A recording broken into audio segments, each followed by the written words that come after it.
আসসালামু আলাইকুম। সবাই কেমন আছেন? একটা জিনিস খুবই গুরুত্বপূর্ণ একটা জিনিস আপনাদের সাথে আজকে শেয়ার করব। কারণ আপনারা সবাই জানেন যে অলরেডি কিন্তু আসলে কলিং ভিসা খুলে দিছে শুধু পাম বাগানের জন্য।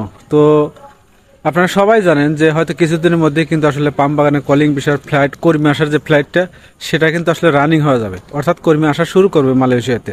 তো সেক্ষেত্রে যারা মানে এই মুহূর্তে দেশে যাইতে চাইতেছেন, এটা কিন্তু খুবই গুরুত্বপূর্ণ একটি কথা।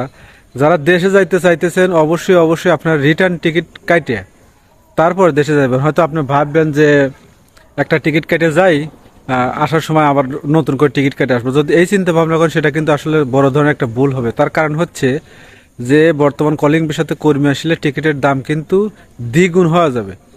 এর আগেও কিন্তু এরকম হয়েছে, 30,000 টাকার টিকিট 60,000 80,000 টাকা কিনতে হয়েছে।